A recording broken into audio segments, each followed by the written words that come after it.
Hey kids. Let's see. The next story is Oliver and Company.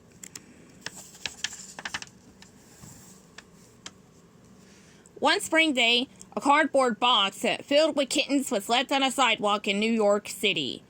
The kittens were very cute, and all were adopted quickly except for a fluffy little orange one. Alone, scared, and very hungry, the kitten stuck its head over the edge of the box and looked around. Then he jumped out and set off to find food. Before long, some mean dogs began to chase him. He luckily escaped. Later, he smelled something delicious. Hot dogs! Dodger, a street smart dog, let's see who was standing nearby, had smelled the hot dogs too. He came up with a plan and asked the kitten to help. In return, they would share the food. But when the kitten distracted the vendor, Dodger grabbed the meat and took off alone.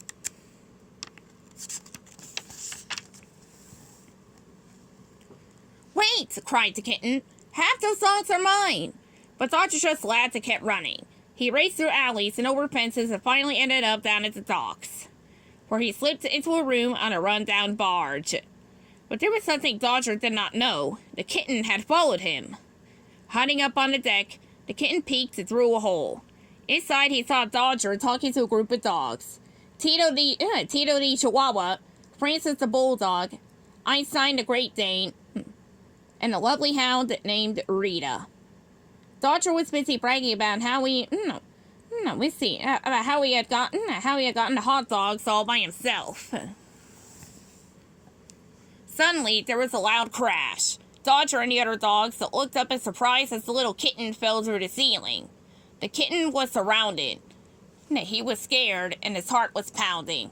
He had never been that close to so many dogs before. I just followed this dog, he said in a shaky voice. Relax, kid, Rita told him gently. The kitten took a deep breath. He was about to ask for his half of the hot dogs when a man walked into the room holding a box of dog biscuits. The dogs rushed over to greet him. The man's name was Fagin. He lived on the barge and took care of the dogs. Usually he was happy-go-lucky, but now he looked sad.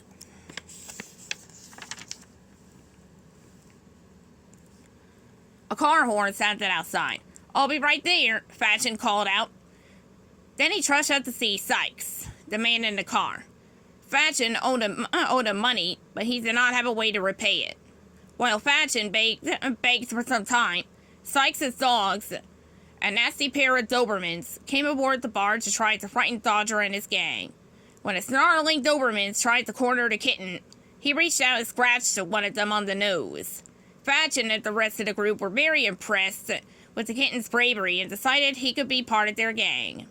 After the day's excitement, everyone was tired. Fagin walked over to a chair, put his feet up on a footrest, and pulled out a book. While the dogs surrounded him, the kitten curled up in Fagin's lap and purred. He had found what he was looking for. A new home and new friends. The next morning, Fagin was in a much better mood. He decided to take the gang into the city to get some money to pay Sykes. Dodger explained the plan to the kitten, while Tito snuck inside a parked limousine to try and steal the stereo. Einstein and Francis would distract the driver. The kitten would sit in the front seat of the car and be the lookout. Everything was going according to plan when, zap! Tito, who had been fiddling with the radio wires in the car, got an electric shock and set the alarm off. He and the gang fled as quickly as they could, but they left the kitten behind. The kitten wasn't alone, though. A little girl named Jenny who had been sitting in the back seat. Oh, you poor kitty, Jenny cried. When she saw how scared the kitten looked, holding him tightly, she told the driver to take them home.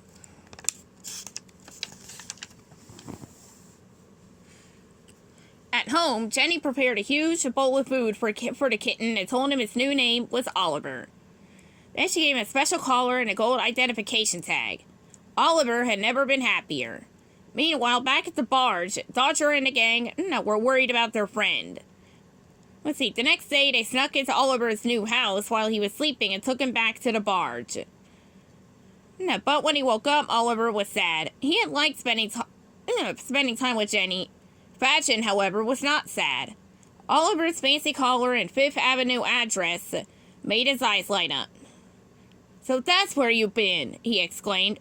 "Fifth Avenue, let's see, was where all the rich people lived. It was a jackpot." Fadgen decided to contact the family. Tell them that he had their cat and ask for money. Then he could pay Sykes back. Surrounded by his dogs, Fadgen sat down and wrote a ransom letter.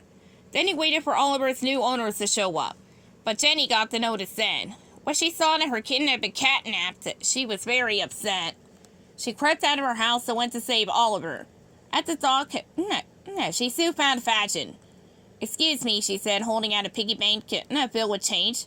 "I can't find my kitty. Somebody stole him."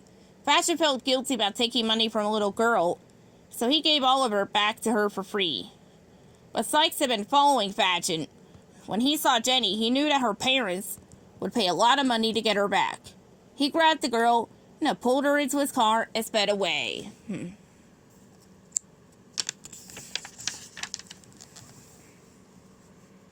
Dodger and the rest of the gang had been waiting in the barge.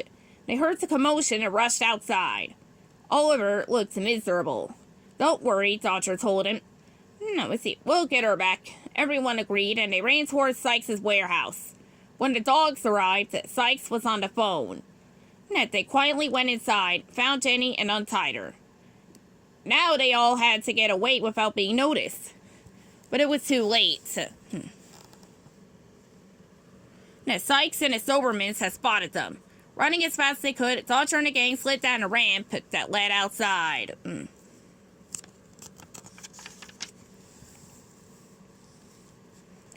Fadgen was waiting for them with his scooter.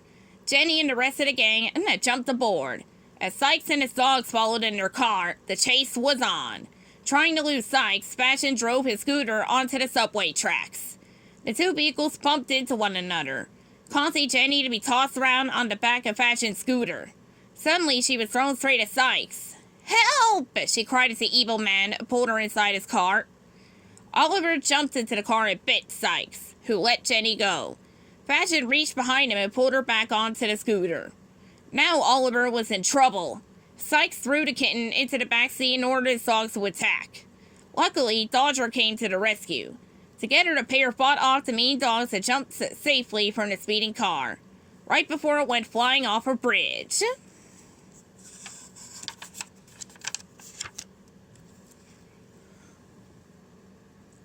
Now, Jenny was overjoyed that Oliver was okay.